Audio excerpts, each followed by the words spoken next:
I ain't gonna pay for it, boy. You're gonna give me the money that they're gonna give me.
Oh, sorry, Holmes. No. You couldn't have come at a better time. But I was afraid you were engaged. I am, very much so. Dr. Watson shares my love of all that is bizarre and outside the routine of everyday existence. It is at present impossible for me to say whether this case is an instance of crime or no. But suffice it to say that I know as little about Mr. Jabez Wilson as you do yourself, beyond the obvious facts. That he has done manual labor at some time, that he takes snuff, that he has been to China, and that he has done a considerable amount of writing lately. How in the name of good fortune did you know all that, Mr. Holmes? You're true as gospel. I once did manual labour. I started off as a ship's carpenter. Your hands, my good sir. The muscles of your right hand are more developed than the left. And the writing? What else could be indicated by the right cuff so very shiny for 5 inches? And the left sleeve with the smooth patch near the elbow where you lean it on the desk.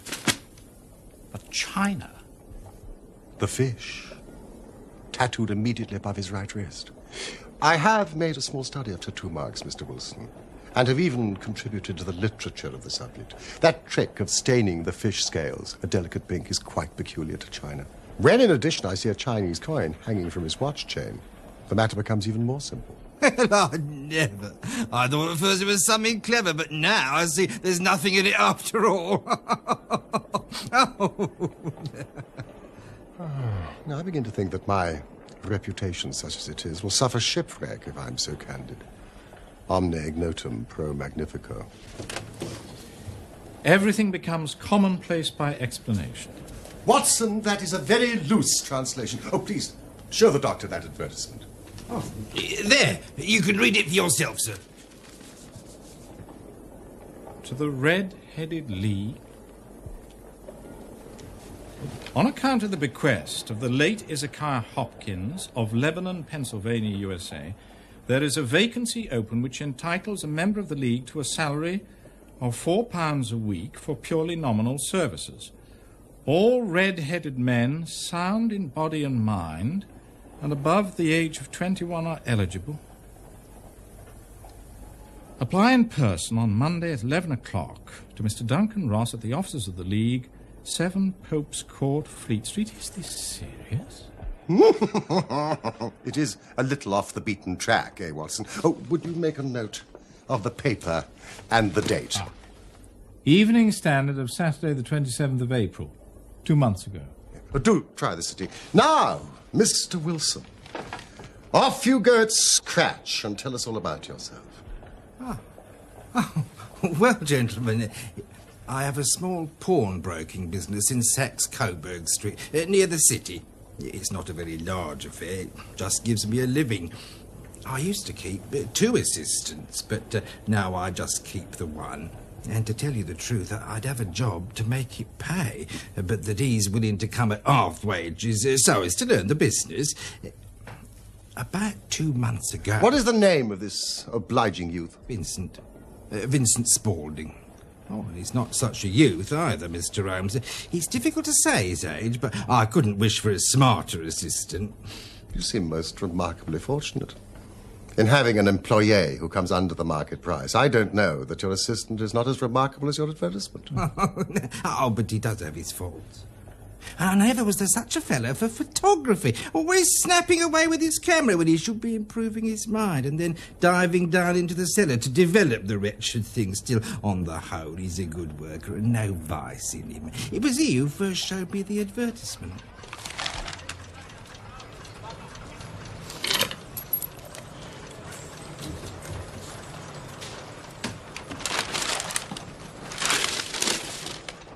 I wish to the Lord I was a red-headed man, Mr. Wilson. Why's that? Well, there's another vacancy in the League of Red-Headed Men. I've never heard of it. Well, I'd wonder at that. You being so eligible yourself. Nice money, too.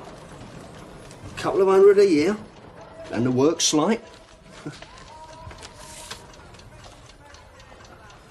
There'd be thousands of red-headed men apply. Oh, well, I doubt that, sir. What, not with such a fine, fiery colour as you are blessed with, Mr. Wilson? But then I suppose it's hardly worth your while to put yourself out of the way for the sake of a few £100. Yes, sir.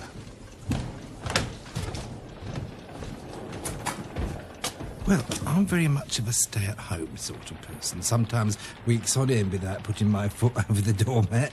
But this, it looked interesting. I was intrigued. And young Vincent said he'd come with me. So, on Monday morning, we shut up the shop and off we went. No, Vincent, let's go back. I can't abide a crowd. Courage, Mr. Wilson. We're so near and so much at stake. Now, you pull your collar up. Hello, Jimmy. Come along with me. What's the job all about then? Oh, waste of time, mate. It wasn't in there 2 minutes.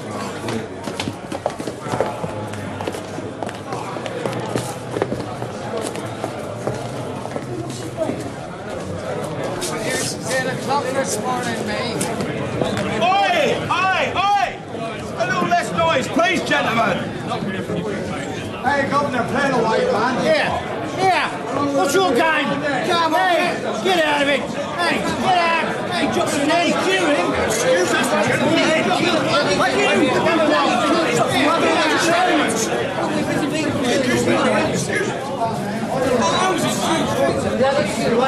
Right, off you go. You're next. Get in.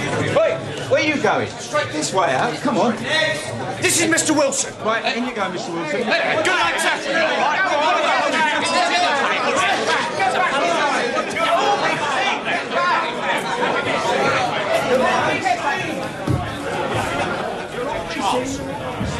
Admirably suited. Every requirement. Very fine. Congratulations, Mr. Wilson. It would be injustice to hesitate. You will, I'm sure, excuse me if I take an obvious precaution.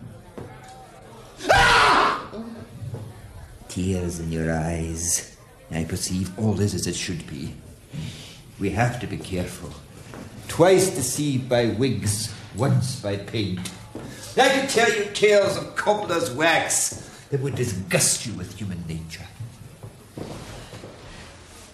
My name is Duncan Ross. I am myself a pensioner upon the fund left by a noble benefactor. Ah, I see you're about to question me about Mr. Ezekiah Hopkins. He was himself red-headed. In his youth he left London for America, where he made many millions of dollars. On his death, it was found, he had instructed the trustees in his will to make life a little easier for the red-headed men in the town of his birth.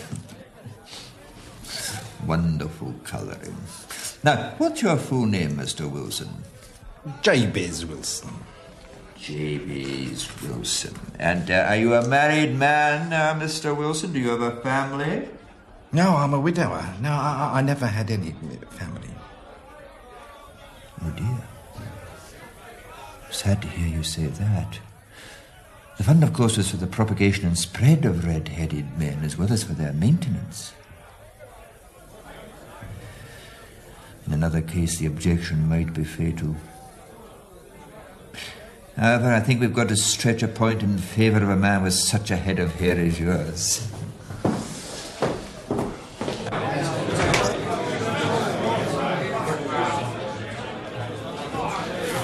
The vacancy has been filled.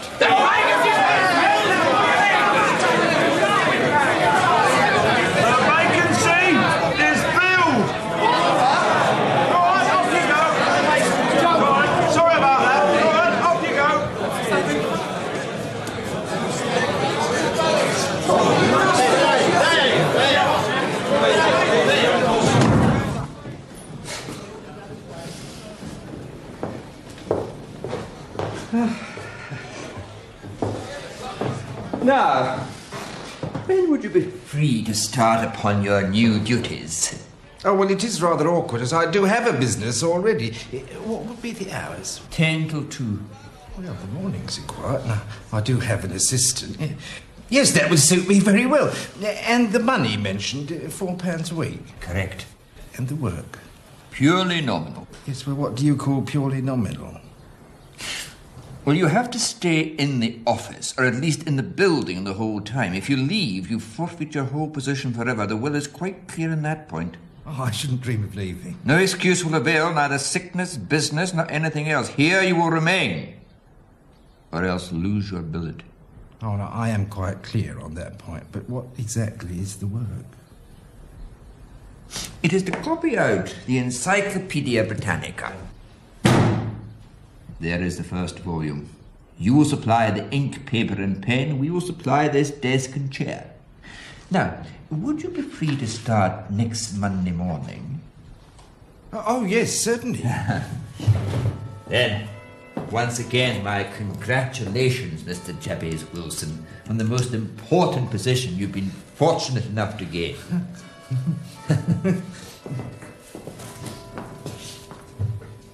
Wonderful head of hair. Goodbye, Mr. Wilson. Well done, Mr. Wilson. Well done indeed. This is the quickest way out, sir. Oh, no. This way. Congratulations.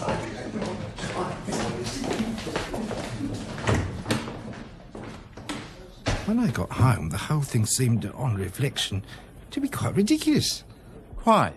Who would make such an extraordinary will? Not a very generous millionaire to make you buy your own pen, ink and paper. Well, exactly, Mr. Holmes. I soon persuaded myself it was some great hoax or fraud. Then when Monday morning came along, it did seem stupid to turn down a good job, so, off I went and bought a penny bottle of ink and a pen and 7 sheets of foolscap paper, and I set off for Pope's Court.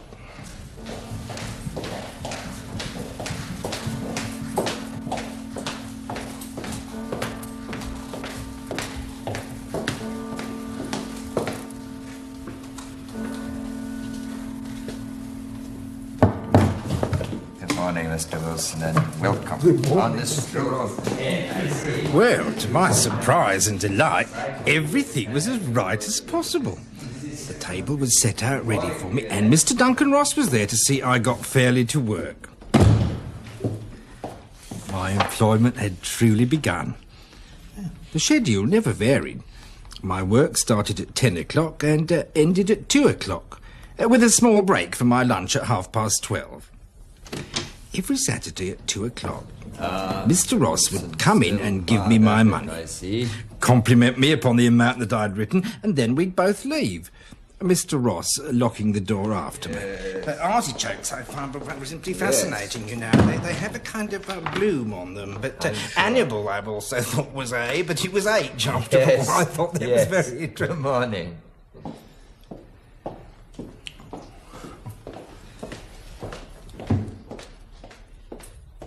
Oh, the work was very interesting. Abacus, abbey, architecture, Acts of the Apostles, adulteration, anatomy, apes, aqueducts. After 8 weeks, I'd fairly dealt with the letter A and was hoping with diligence to get on to B, when suddenly this morning the whole business came to an end. I went to my work as usual, but the door was shut and locked with a little square of cardboard hammered onto the middle panel.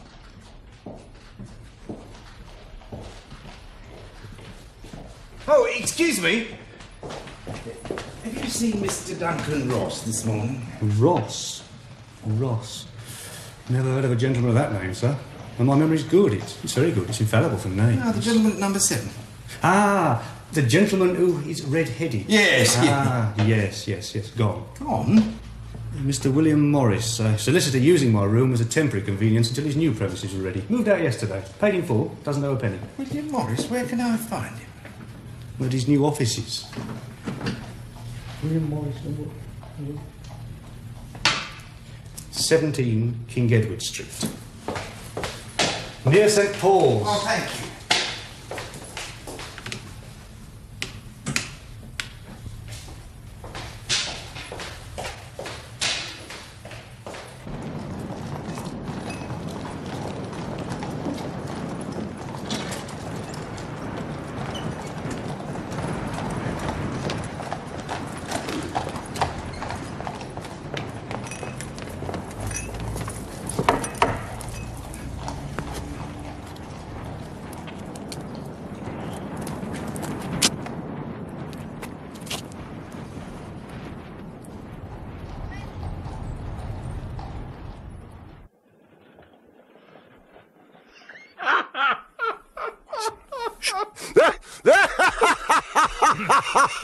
I don't see there's anything very funny about it.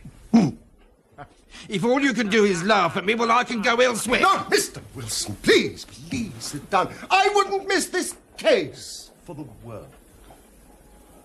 It is most refreshingly unusual. I was so incensed at the fraudulent deceit that I came straight to you, sir. Having heard of your great reputation for helping poor people in distress. Oh, Mr. Wilson, forgive me. You know, Mr. Wilson, I really don't think that you've got any great grievance against this extraordinary league. On the contrary, you've been very well paid, to say nothing of the Detailed knowledge which you've acquired on every subject under the letter A.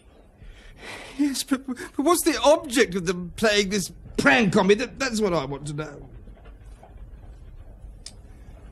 This assistant of yours, how long has he been with you? Well, about 3 months. How did he come? With the answer to an advertisement. Was he the only applicant? No, I had 12 others. Why did you pick him? Well, he was handy and would come cheap. At half wages, in fact. Yes.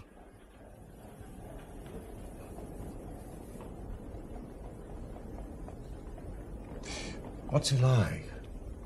This Vincent Spaulding? Oh, well, he's tall, he's slightly built. He's very quick in his ways. He's got no hair on his face. He's got a white splash of acid on his forehead. Have you ever observed whether his ears have been pierced for earrings? Yes.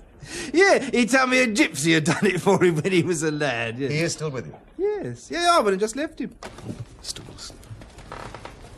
You will be at your shop if I should need you. Well, I had thought of shutting up shop at dinner time today because Vincent had suggested I spend the rest of the weekend with my sister in Barking. This whole business has upset my nerves very much. Well, you enjoy a restful weekend in Bath. Today's Saturday. By Monday, we should have a conclusion for you. In the matter of your fee. Don't worry about that. I believe it will be paid for by another.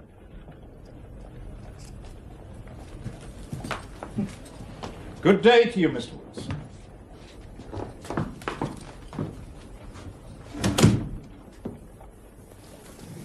What do you make of it all, Watson? I make nothing of it. It's a most mysterious business. And yet there are graver issues hanging from this affair than at first sight appear.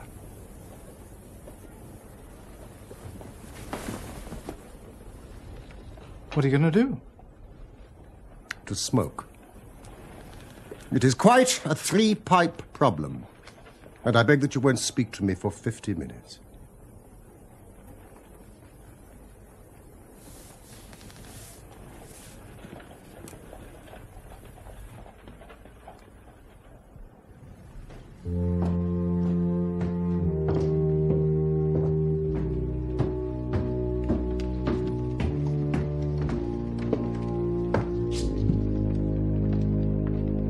The business of the Red-Headed League is concluded, sir.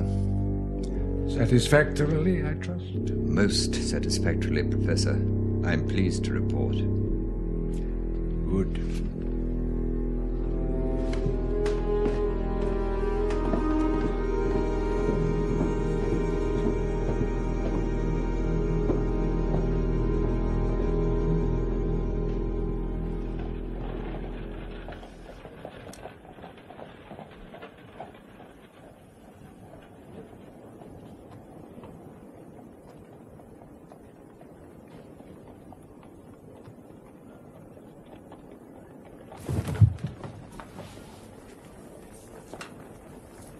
Come, Watson.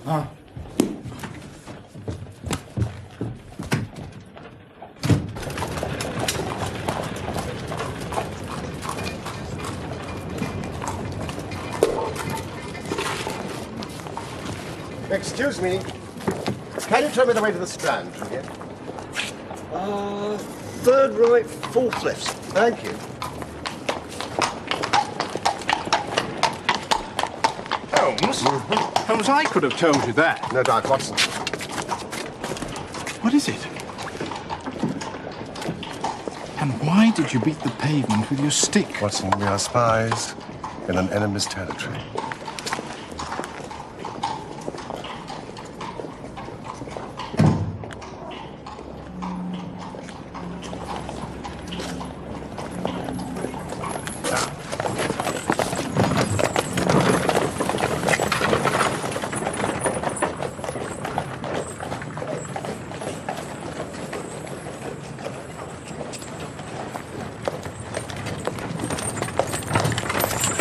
Hobby of mine to have an exact knowledge of London now. There is Mortimer's, the tobacconist. The little newspaper shop. Mm-hmm. Coburg branch of the City and Suburban Bank. McFarlane's carriage building depot. And the vegetarian restaurant around the corner. Watson, commit to memory. It is just possible that we're being observed.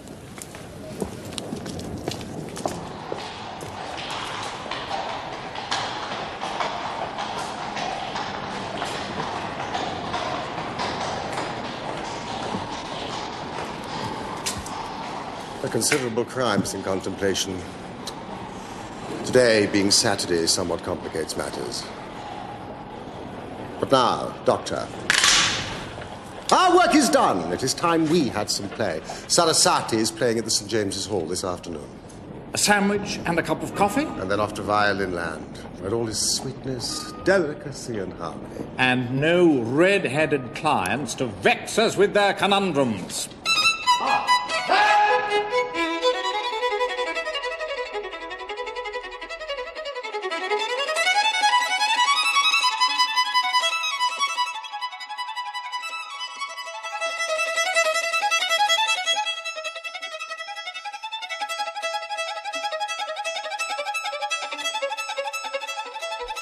All the afternoon he sat in the stalls, wrapped in the most perfect happiness, while his gently smiling face and his languid, dreamy eyes were as unlike those of Holmes the sleuth-hound as it was possible to conceive.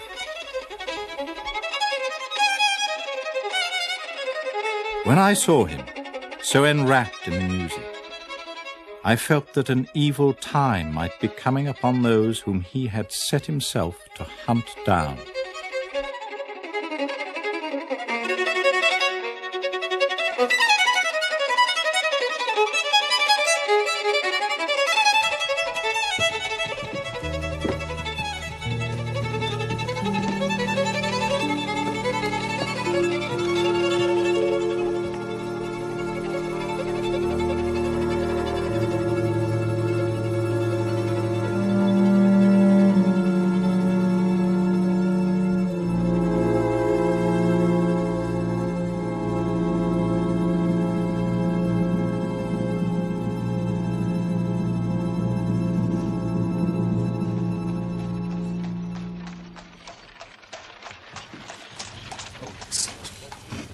Excellent, Watson. You have a future as a cartographer. Ah, that'll be Thorny Jones. I thought it was as well to have someone from Scotland Yard with us. He's an absolute imbecile at his profession, but he does have the tenacity of a lobster when he gets his claws into someone. Good evening, Jones. So, we're working in couples again, Mr. Holmes. Our friend here is a wonderful man for starting the chase. All he needs is an old dog to help him do the running down. Mr. Merriweather, my friend and colleague, Dr. Watson. How do you do, sir? I only hope a wild goose may not prove to be the end of our chase. I'm not personally in favour of amateur criminal investigators. You may place considerable confidence in Mr. Holmes. No, if you say so, Mr. Jones. Well, he has his own little methods, which, if he won't mind me saying so, are a little theoretical and fantastic. But he has the makings of a detective in him. But I do say, as I've said before, the Coburg branch of the bank is as well secured as any building in London. There is no possibility that you can be broken into. Even the insurance assessors agree on that point. And you, sir, should know, being not only the resident manager, but also the director. I should know, and I do know. And what is more, this is the first time for 27 years that I've missed my Saturday night of whist at my club. Oh, dear. And I find myself extremely inconvenienced. I think that you will find the game tonight much more exciting, and the stake will be for many, many thousands of pounds. And what will my reward be, Mr. Holmes? A young man called Clay. John Clay? Oh, how I'd like to get my hands on that devil. You shall. This young fella's a gentleman, as Mr. Holmes says, but he's turned against his class. He's as cunning as the devil, slippery as an eel, and he's turned crib-cracking and forgery into a fine art. His grandfather was a royal duke, and he himself was educated at Eton and Oxford. So, Watson, bring the gun. Come, gentlemen. Our cab is below.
There are only 2 keys to the vault. I have one. The chairman holds the other in his personal safe.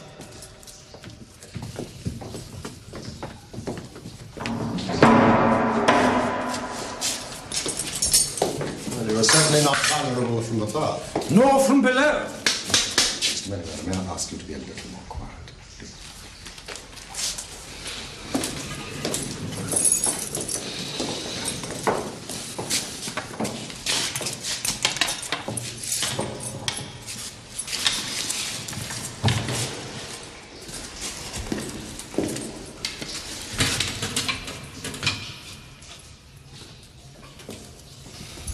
Might I get you to sit on one of those boxes and not to interfere?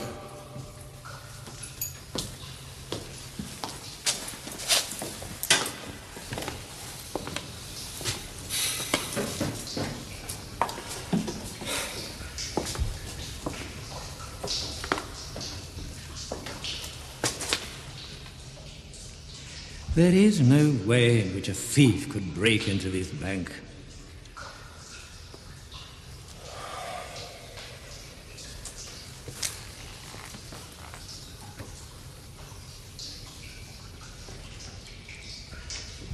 Is it a special reason why a thief should want to break into this bank?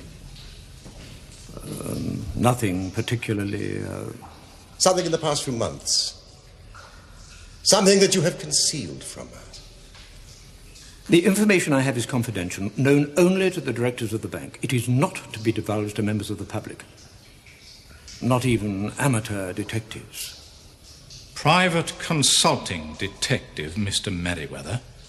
Unique in the annals of crime, I believe. Isn't that so, Inspector? Yes, Doctor.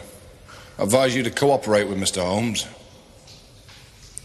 Especially as at this moment I am trying to save your skin and that of your fellow directors.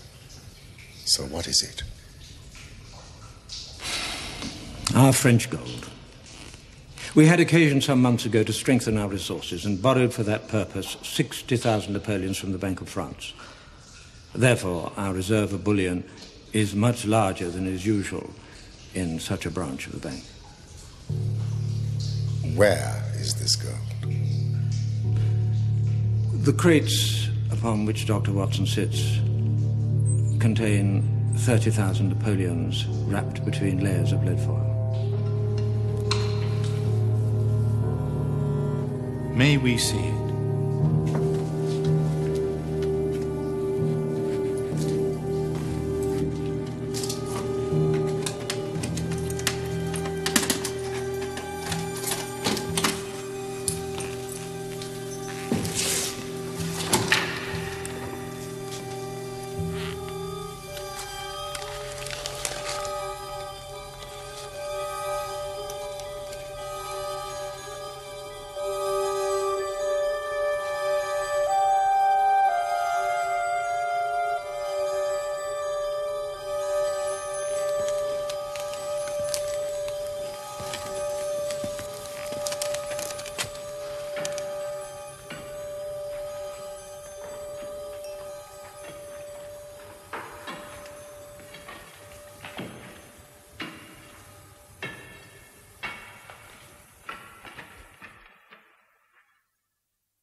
This is much bolder and larger in conception than I had first thought. Wouldn't you say, Jones? I would indeed. This Clay's more of an amateur adventurer or spur-of-the-moment criminal. This long planning's not Clay's style at all, sir. Not at all. Unless it's a pawn. Much larger again. Mr. Merriweather, someone has had access to information of the most confidential sort. Careful plans have been laid. A mastermind has been at work. Are you suggesting that... I'm suggesting that it bears all the hallmarks of Professor Moriarty's work. Moriarty? And who is this Moriarty? We don't really know, sir. Well, that is, neither the police nor, I think, Mr. Sherlock Holmes here have ever set eyes on him. Yet his name echoes and re-echoes throughout the underworld. It appears that he is a man of good birth and excellent education. But he has hereditary tendencies of the most diabolical kind. A criminal strain runs in his blood, which is increased and rendered infinitely more dangerous by his extraordinary mental powers. He is the organizer of half that is evil and nearly all that is undetected in this great city. He is never caught. His agent is caught, but the central power is never caught.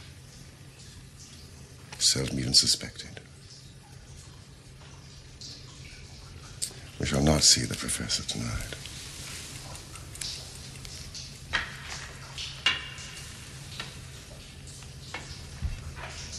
The only way for tonight's enemy to escape is through the pawnbrokers. There's already an inspector and a constable at the doors. We have only a few moments before this position.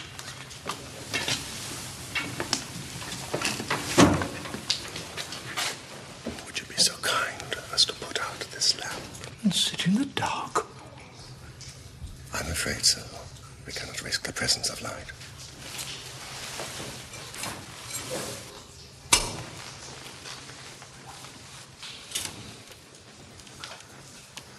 Shine the light. Close in swiftly. If they fire, have no compunction about shooting them down.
Jump!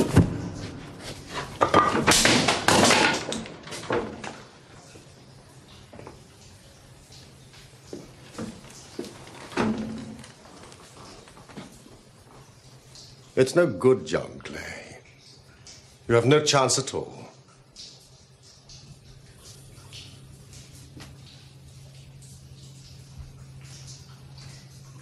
So I see. Though I fancy my pal is all right. At this moment, he is running into the welcoming arms of the police. You seem to have done the thing very completely. I must compliment you. And I you.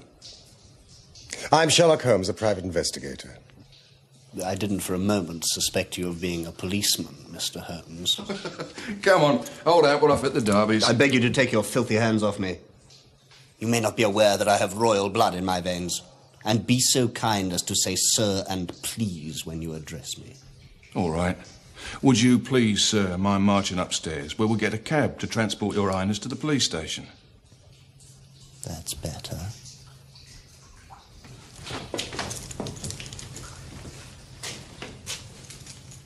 Gentlemen.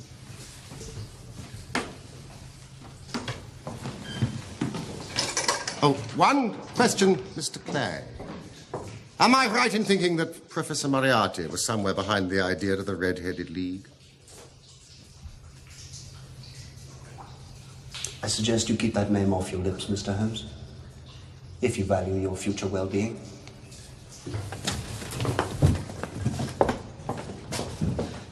Really, gentlemen, I don't know what to say. Please forgive me, Mr. Holmes, for ever doubting your outstanding, your brilliant qualities. There is no doubt you have detected and defeated in the most complete manner one of the boldest attempts at bank robbery that has ever come within my experience. Mr. Merriweather, I have been at some small expense over this matter, which I shall expect the bank to refund. Of course. Of course.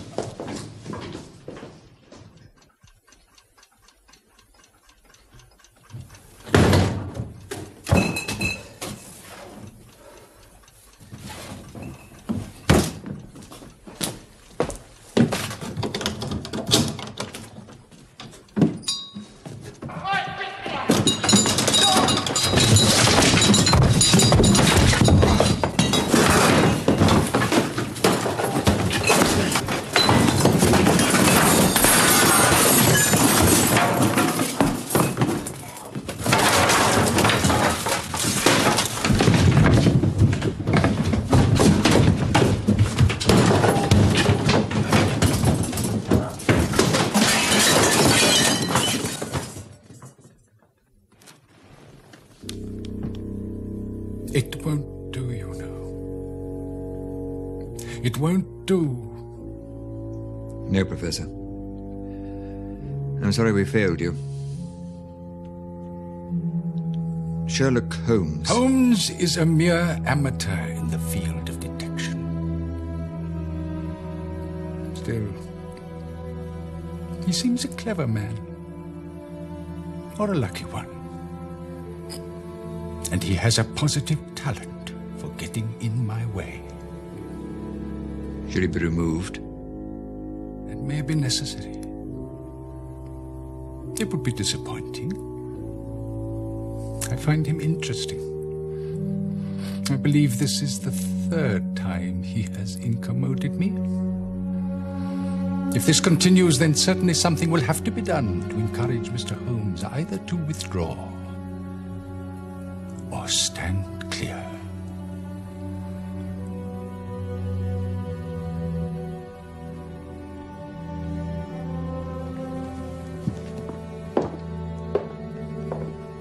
Thank you.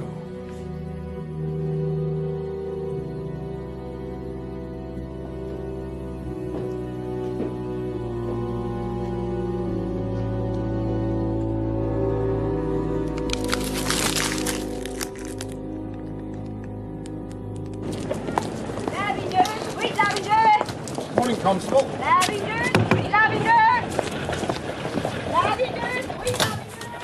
Beg your pardon, Dr. Watson. This has all been too much for me. My clients respect me as a man of confidence, but where's the confidence left here? I'm utterly ruined. Oh, cheer up, Mr. Wilson. You'll feel better when you've cleared up the mess. Well, that's all very well. And Mr. Holmes asked me to give you this. 50 sovereigns, with the compliments of the City and Suburban Bank.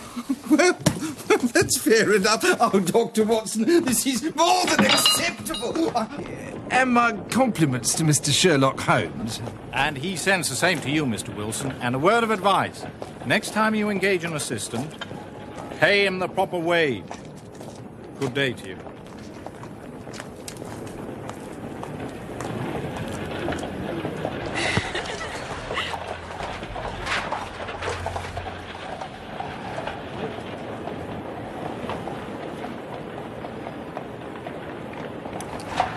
Oh. Holmes, I trust I am not more dense than my neighbours, and yet here I have seen what you have seen, heard what you have heard, and yet you have seen clearly not only what had happened, but what was about to happen, while to me the whole business was still confused and grotesque. Mr. Watson, recollect. When I heard that the assistant had come for half wages, it was obvious that he had some motive for securing the situation. Yes, but how did you know what his motive was? Had there been a woman in the house, I would have suspected immediately some vulgar intrigue.